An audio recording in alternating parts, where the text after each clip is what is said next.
যদি প্রশ্ন করা হয় শ্রীকৃষ্ণ কে ছিলেন, তার সম্পর্কে আমরা কিভাবে জানতে পারি? কোনো মানুষকে জানতে গেলে তার সম্পর্কে একটু পড়াশোনা করা দরকার, রিসার্চ করা দরকার। কোনো মানুষ কেন, যে কোনো বিষয় সম্পর্কে জানতে গেলে। তো যদি মনে প্রশ্ন আসে, হু ইজ লর্ড কৃষ্ণা, তো কেমন করে তার উত্তর পাওয়া যেতে পারে? এই প্রশ্নের উত্তর খুঁজতে গিয়ে প্রচুর বই খাতা আমি ঘেটেছি। ভাগবত মহাপুরাণে ভগবান শ্রীকৃষ্ণের বাল্যলীলাই বিস্তারিতভাবে বর্ণনা করা আছে। এছাড়াও ব্রহ্মবৈবর্ত পুরাণ, পদ্ম পুরাণ, আরো এরকম বহু সংস্কৃতে লেখা সনাতন গ্রন্থ আছে যেখানে তার সম্পর্কে জানা যায়। কিন্তু প্রশ্ন হলো, সংস্কৃত পড়ে কি আমরা সবাই সঠিকভাবে বুঝতে পারি? যেখানে আমাদের মাদার টাং সংস্কৃত নয়, আমি মাত্র 4 বছর পড়াশোনা করেছি সংস্কৃত নিয়ে, তাহলে তার সম্পর্কে জানা কিভাবে সম্ভব? তখন আমরা সাহায্য নিই রিজিওনাল ল্যাঙ্গুয়েজের, যে আমাদের মাদার টাং কি, আমাদের এলাকায় যে ল্যাঙ্গুয়েজটা চলছে সেই ল্যাঙ্গুয়েজে কোনো বই খাতা পাওয়া যায় যদি, that's good enough to research.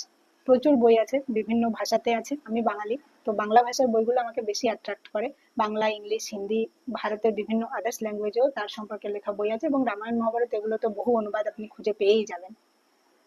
তো এই যাত্রায় যখন আমি শ্রদ্ধায় করছি, বিভিন্ন রকমের বই খাতা পড়ে দেখার চেষ্টা করছি, আমার সব থেকে বেশি ভালো লাগে মাইথোলজির বিষয়ে জানতে। I have a soft corner there. তো সেই জন্য পড়া শুরু করলাম। একটা ছোট্ট বই আমার নজরে আসলো, গল্পে গল্পে কৃষ্ণ কথা। শুনতেই নামটা এরকম লাগছে যে গল্পের আকারেই সবকিছু বলা হবে। বইটা গদ্যে লেখা, লিখেছেন শ্রী রামানন্দ সরস্বতী মহাশয়। এবং বইটার সম্পর্কে যদি বলতে হয় তাহলে তিনি বলেছেন এই বই প্রসঙ্গে, লীলাময় শ্রীকৃষ্ণের অনন্ত লীলা জীবনের দু চারটি মুক্ত কণা প্রকাশ পেয়েছে এই গ্রন্থটিতে, যা পড়তে পড়তে ছোট বড় সকলের মনকে রসসিক্ত করে আনন্দে ভরিয়ে তুলবে। এটা লেখকের ভাষায় তিনি লিখেছেন। আর এক কথায় বলতে গেলে আমি জাস্ট বইটা পড়া শুরু করেছি, তার প্রথম যুদ্ধের অবসরে এই চ্যাপ্টারে শ্রীকৃষ্ণের সম্পর্কে তিনি এমন ভাবে লিখেছেন যেন আপনার মনে হবে আপনি কোনো নাটক বা উপন্যাস পড়ছেন। এই বইটিতে প্রচুর ছোট ছোট গল্প রয়েছে যেগুলো ভগবান শ্রীকৃষ্ণের চরিত্রকে আপনার সামনে লেয়ার বাই লেয়ার ওপেন করে দেবে। বইটা খুবই আকর্ষণীয়। যদি একটা একটা করে চ্যাপ্টার পড়ি আর আপনাদের সঙ্গে আলোচনা করি, তাহলে দেখুন তো চেনা যায় কিনা, আসলে আমরা জানতে পারি কি তার বিষয়ে কিছু, রামায়ণ মহাভারতের বাইরেও অন্য কোনো বই থেকে তার সম্পর্কে কিছু জানা সম্ভব? এই প্রশ্নের উত্তর আমরা খুঁজবো এই সিরিজে, গল্পে গল্পে কৃষ্ণ কথা। আর যে সময়কার কথা বলছি তখন অর্জুনের সারথি হয়ে ভগবান শ্রীকৃষ্ণ শ্বেতাশ্বযুক্ত রথ টানছেন।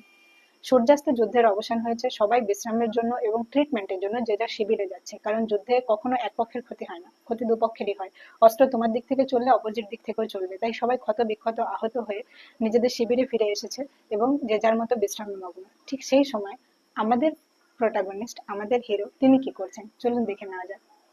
ভগবান শ্রীকৃষ্ণ তার পুরো দিনের ক্লান্তিতে বিধ্বস্ত, শ্রান্ত, অবসন্ন ঘোড়াগুলোকে নিয়ে, সঙ্গে রথ নিয়ে তিনি যাত্রা করেন যমুনার তীরে। যমুনার তীরে গিয়ে নিজেও স্নান করেন, ঘোড়াগুলোকেও স্নান করান, তাদের খাওয়ার জল এবং ঘাস এগুলো দিয়ে তাদেরকে ছেড়ে দেওয়া হয় বিশ্রামের জন্য। তিনি যমুনার তীরে স্নান করে এসে বসে পড়েন এবং ধ্যানমগ্ন হয়ে যান।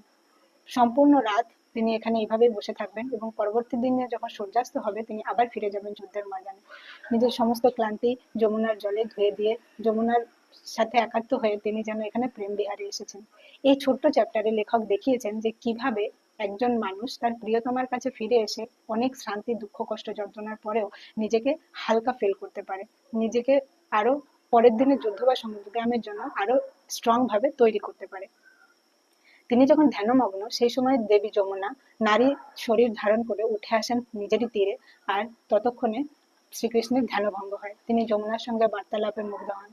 তার ছোটবেলাকার কথা মনে পড়ে যায় যমুনার, যখন বালক অবস্থায় তিনি কালীয় নাগ দমন করেছিলেন এবং পুরো ব্রজমণ্ডলে তার নাম ছড়িয়ে পড়েছিল। সবাই ভয়ে ভীত হয়েছিল, যাদের ভয় থেকে রক্ষা করেছিলেন এই সেই ছোট্ট বালক, আজ কারো রথের সারথি, কারো বাগডোর যিনি নিজে সামলাচ্ছেন। যমুনা আর ভগবান শ্রীকৃষ্ণের কথোপকথনের মধ্যে দিয়ে এই চ্যাপ্টারে প্রকাশ পেয়েছে যে একজন মানুষ তার প্রিয়তমার কাছে নিজের সমস্তটুকু উজাড় করে দেয়। আমরা সবার কাছে স্ট্রং, কিন্তু আমাদের পার্টনারের কাছে, আমাদের প্রিয় মানুষটার কাছে, সেখানে আমরা স্ট্রং নই, আমরা যা তাই, বরং তার থেকেও অনেক বেশি আমরা নিজেদেরকে ওপেনলি তার কাছে সমর্পণ করে দিই। আমরা চাই সারা দুনিয়ার কাছে যতই আমি স্ট্রং হয়ে থাকি, এ জায়গায় অন্তত এই মানুষটার কাছে তুমি একটু মন খুলে শ্বাস নিই, আমি আসলে যেমন সেটা দেখাতে পারি। এই ছোট্ট গল্পটার মধ্যে দিয়ে এত সুন্দরভাবে ফুটিয়ে তোলা হয়েছে একটা সাংসারিক বাস্তব জীবনের পরিচয়, যেখানে ভগবান শ্রীকৃষ্ণ ভগবান নন, তিনি একজন সাধারণ মানুষ, একজন বন্ধু, একজন স্বামী, কারোর প্রিয়তম, কারো পরম পিতা। এইভাবে একটু একটু করে ধীরে ধীরে এই বইতে প্রকাশ পাবে ভগবান শ্রীকৃষ্ণের লীলা, এবং তার মধ্যে দিয়ে আমরা জানবো তার চরিত্রকে। আসলে কৃষ্ণ কথা তো ছড়িয়ে আছে নানা পুরাণে, উপপুরাণে, বেদে, সাহিত্যে। এক কথায় ভারতের বৈদিক সাহিত্যের প্রায় সর্বত্র ভগবান শ্রীকৃষ্ণের গুণকীর্তন দেখা যায়। কিন্তু এই বইটিতে যেন শঙ্খ মুরলী নকুল সহ আনন্দময়েরই ক্ষণিক আত্মপ্রকাশ ঘটেছে।